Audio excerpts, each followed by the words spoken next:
gudoomiyaha baarlamaanka galmudug gudoomiye ku-xigeenka koowaad ee baarlamaanka galmudug gudoomiye ku-xigeenka labaad ee baarlamaanka xildhibaanada baarlamaanka galmudug xildhibaanada labada gole ee dowladda federaalka Soomaaliya dhammaan marti sharafta saxaafadda magac kasta oo lagu joogo laga soo qayb galay halkaan assalaamu calaykum waraxmatullaahi wabarakaatuh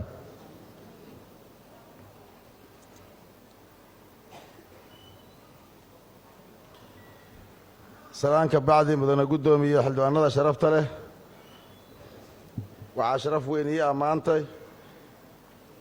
inaan helay fursad aan ku soo hor istaago baarlamaanka labaad ee galmudug si aan idinkugu caddeeyo inaan ahay musharax u taagan xilka madaxweynaha dowlad goboleedka galmudug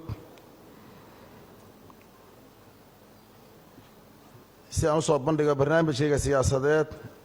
ee ku aadan galmudug waxaan idiin qaybinayaa ama la idiin qaybiyey nuqul dhammaystiran oo ka turjumaya oo caddaynaya barnaamijkayga siyaasadeed waxaan rabaa codsanayaa inaad ii oggolaataan inaan dul istaago tiirar muhiim ah si kooban maadaama aan qaybiyey ama la qaybiyey nuqulkii oo dhammaystiran wakhtigan aan raba inaan ka faa'idaysto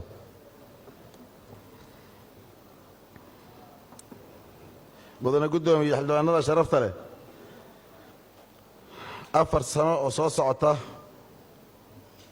galmudug waa madaxweynaha galmudug waxaa hor yaalla galmudug howlo aad muhiim u ah lagu horumarinayo hay-adaha dowlad goboleedka galmudug kuwaasay ka mid yihiin ama ugu horeeyaan xoraynta deegaanada argagixisadu gacanta ku hayso dib u heshiisiinta dhismaha kaabayaasha dhaqaale iyo horumarinta maamulka galmudug barnaamijkayga siyaasadeed ee ku wajahan galmudug waxaan diiradda ku saari doonaa qodobada soo socda 1 dib u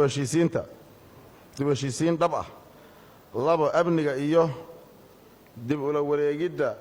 deegaanada weli ay gacanta ku hayaan argagixisada 3 adeega bulshada iyo horumarinta dowladaha hoose 4 cadaalad iyo garsoor loo siman yahay 5 dib u dhiska kaabayaasha dhaqaale iyo kobcinta dhaqaalaha 6 arrimaha deegaanka iyo 7 deganaansho siyaasadeed mudane gudoomiye xildhibaanada sharafta leh 1 dib u heshiisiinta haddii aad i doorataan waxaan ahmiyad gaar ah siin doonaa in ay deganaansho inay hesho galmudug dib u heshiisiin dhab ah oo siyaasadeed iyo mid bulsho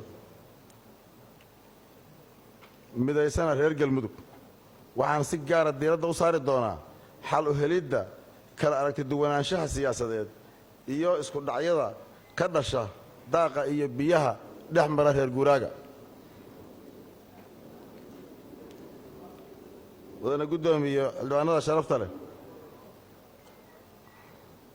waxaan aasaas u yahay horumarka horumar walba amniga waxaa aasaas u yahay horumar walba oo aan hiigsanayno hiigsigayga dowlad goboleedka galmudug ee dhanka amniga waxaa saldhig u noqon doona gaaritaanka amni buuxa oo ay ku naalloodaan reer galmudug waxaan sida ugu dhaqsiyaha badan dib ula wareegi doonnaa deegaanada ay weli haystaan argagixisada annagoo kaashanaya dowladda federaalka Soomaaliya iyo shacabka reer galmudug insha Allah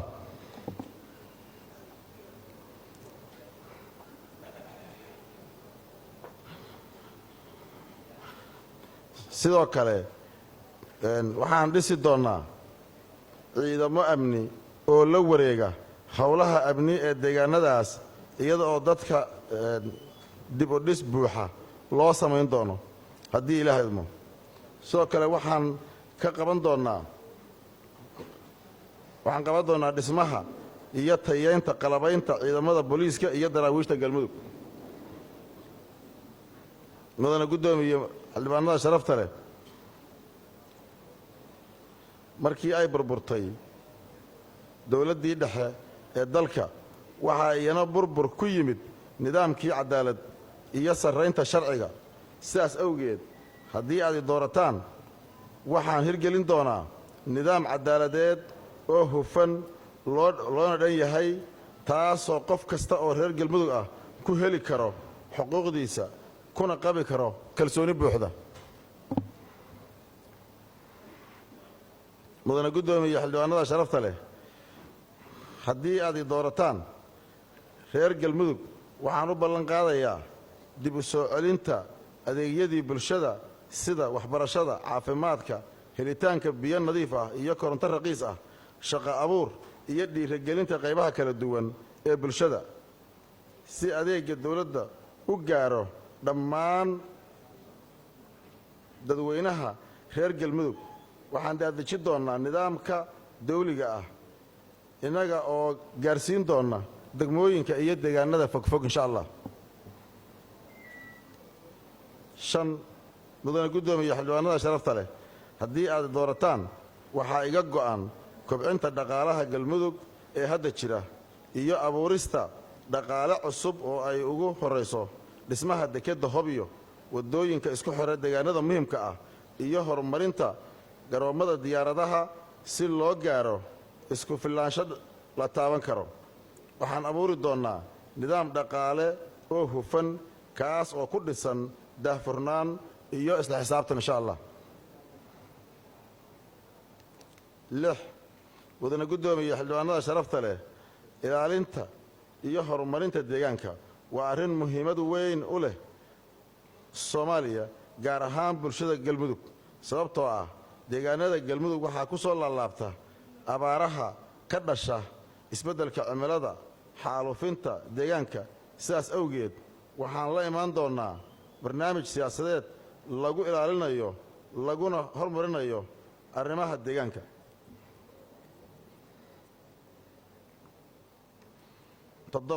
mudana guddoomiye xildhibaanada sharafta leh dhammaan ajendayaasha aan soo sheegay lama fulin karo haddii aan la helin deganaansho siyaasadeed iyo wada shaqayn dhab ah ee dhex marta hay-adaha dowlad goboleedka galmudug sharci dejinta fulinta iyo kuwa dowladda federaalka soomaaliya sidaa awgeed waxaan abuuri doonnaa xidhiir sal adag iyo wada shaqayn dhab ah dhex marta galmudug iyo dowladda federaalka ah taas oo soo afjari doonta ku dhowaad 3 sano oo ay hay-adaha galmudug curyaamisay xiisado siyaasadeed sidoo kale waxaan hagaajin doonnaa xidhiirka iyo wada shaqaynta ka dhaxaysa dowlad goboleedka galmudug dowlad goboleedyada dalka ka jira annagoo iskaashi kala yeelan doonna arrimaha amniga ganacsiga waxbarashada iyo arrimaha muhiimka u ah dhammaan wada shaqaynta iyo isku tiirsanaanta mudana guddoomiye xildhibaanada sharafta leh ugu dambayntii waxaan si xushmad ku dheehan tahay idinkaga codsanayaa inaad igu aamintaan hoggaaminta galmudug 4 sano ee soo socota iina oggolaataan inaan hoggaamiyo galmudug barnaamijkayga siyaasadeed si aan u fuliyo insha allah aad iyo aad baa u mahadsan tihiin saddexaad baan idiin mahad celinayaa wabilaahi towfiiq asalaamu calaykum waraxmat